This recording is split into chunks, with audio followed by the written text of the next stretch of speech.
دہلیز محمد پہ بچھونا ہوتا۔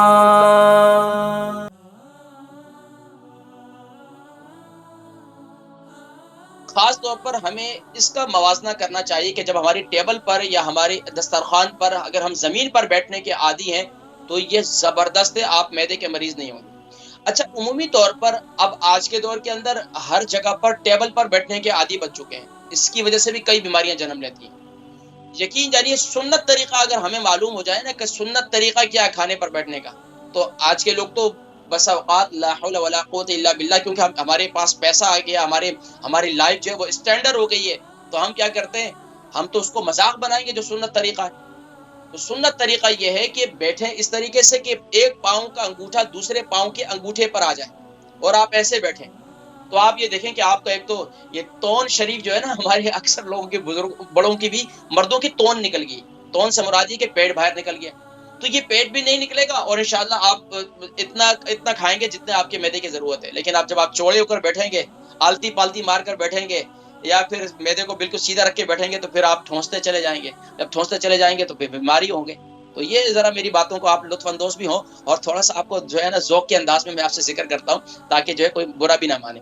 اچھا، اس کے علاوہ دوسری احتیاط کیا ہے کہ ایک تو یہ کہ سنت طریقے پر اگر اہتمام ہو، بیٹھ کر کھائیں، ہاتھوں سے کھائیں، اور خاص طور پر ہاتھ سے کھائیں، اور یقین جانے کہ ہاتھوں کی انگلیوں کو جو چاٹنا ہے نا، یہ آپ کے معدے کے لیے کتنا مفید ہے۔ اگر آپ کو پتہ چل جائے کہ کتنا سلائیوا بنتا ہے تو آپ یقین جانیے کہ ہمیشہ ہاتھ سے کھائیں، چمچ سے کھانا ہی چھوڑ۔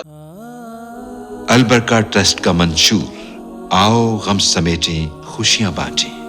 البرکہ ویلفیئر ٹرسٹ انٹرنیشنل نے پیدائش کی خوشی سے لے کر موت کی غمی تک انسانی ضروریات کو مد نظر رکھتے ہوئے یتیموں، بیواؤں، بے سہاروں، ضرورت مندوں اور سفید پوشوں کی مدد کو عبادت سمجھتے ہوئے اس عظیم فریضے کو سر انجام دے رہی ہے۔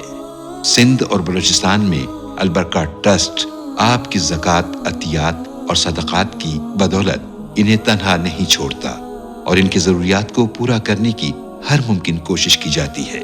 ماہانہ ڈور ٹو ڈور فوڈ پیکس کی فراہمی کے ساتھ ساتھ رمضان المبارک میں ہزاروں مستحقین کے لیے اسپیشل فوڈ پیکس سحر و افطار کا اہتمام کیا جاتا ہے۔ آپ بھی اپنی زکوٰۃ البرکہ ٹرسٹ کو دیجیے۔ رابطہ کیجیے 01216677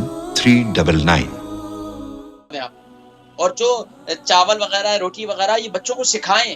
ہمارے بچے چھری سے کاٹتے ہیں گوشت کو، دانت ان کے کام ہی نہیں کرتے، تھوڑی سی چیز کھائیں تو دانتوں میں درد ہو جاتا ہے، کیونکہ بچوں نے نہ گنا چبایا ہے، نہ دانتوں کوئی سخت چیز استعمال کی ہے، وہ تو اتنے نازک ہو چکے ہیں کہ بس ہر وقت ٹوتھ برش لے کے ہی گھومتے رہتے ہیں۔ تو یہ بھی ہر چیز کے اندر جو ہے بے احتیاطی، اس کی وجہ سے ہی بیماریاں جنم لے رہی ہیں۔ اچھا جی، دوسری خاص طور پر چند ایک احتیاط میں اس کے بعد کی بتا دیتا ہوں، کیونکہ پھر کالز کی طرف بھی ہم بڑھیں گے، آپ حضرات کے سوالات بھی تو ہوتے ہیں نا، پھر ان کے جوابات بھی دینے پڑتے ہیں۔ تو اور خاص طور پر یہ ایک ذہن میں رکھیں، خاص طور پر کھانے کے بعد بے احتیاطی کیا ہے۔ کھانے کے دوران چند بے احتیاطی جو ہے اس کا میں نے ذکر کر دیا۔ اب کھانے کے دوران جو بے احتیاطی کھانے کے بعد کی ہے اس کا میں ذکر کرتا ہوں۔ خاص طور پر کھانے کے فوراً بعد پانی پینا۔ آج جتنے لوگوں کے پیٹ بھرے ہوئے ہیں، اس کی اصل وجہ ہے کہ کھانے کے بعد پانی پینے کے عادی بن چکے ہیں۔ وہ کہتے ہیں کہ عادت بنی ہے، بھائی اس کو کنٹرول نہیں کر سکتے۔ تو الحمدللہ میرے ساتھ جب بھی کہیں بیٹھا ہوں اور کھانا کھا رہے ہیں کسی دعوت پر بھی، تو وہاں ان کو تھوڑا سا بڑی مشکل سے گزارا، عادت سی بنی ہوئی ہے اور برداشت نہیں ہوتی ہے، تو ان کو حکمت سے کہہ دیتے ہیں کہ یار ایسا نہ کرے، اپنی جان کے ساتھ ظلم کر رہے ہیں۔ تو پھر وہ آہستہ آہستہ عادی بن چکے ہیں۔ جو عادی بن چکے ہیں تو ماشاءاللہ جنہوں نے چھوڑ دیا ہے تو الحمدللہ ان کی صحت بھی اچھی ہے، اور جنہوں نے نہیں چھوڑا تو آئے دن وہ بیماری ہیں۔ تو اس کی مثال ایسی ہے کہ جیسے آپ نے ایک برتن کے اندر جتنا کھانا کھایا، وہ سارا ایک سوچیں، ایک تصور کے اندر کہ وہ سارا کھانا جتنا آپ نے کھایا ہے وہ کسی برتن میں ڈال دیں، اور اوپر سے ایک گلاس پانی ڈال دیں۔ کیا ہوگا؟ جتنی تری ہوگی، جتنا سب کچھ ہوگا، وہ سارا اوپر آ جائے گا، اور پھر کیا ہوگا؟ معدے میں ایسیڈیٹی، معدے میں تیزابیت، معدے میں آئے دن کیا کریں جی، گیوسکون دے دیں اور فلانا دے دیں اور یہ دے دیں، اور بھائی کوئی نسخہ دے دیں۔ بھائی کیوں نہیں احتیاط کرتے؟ کھانے سے اوپر پانی کیوں پیتے ہیں؟ کولڈ ڈرنک کیوں پیتے ہیں؟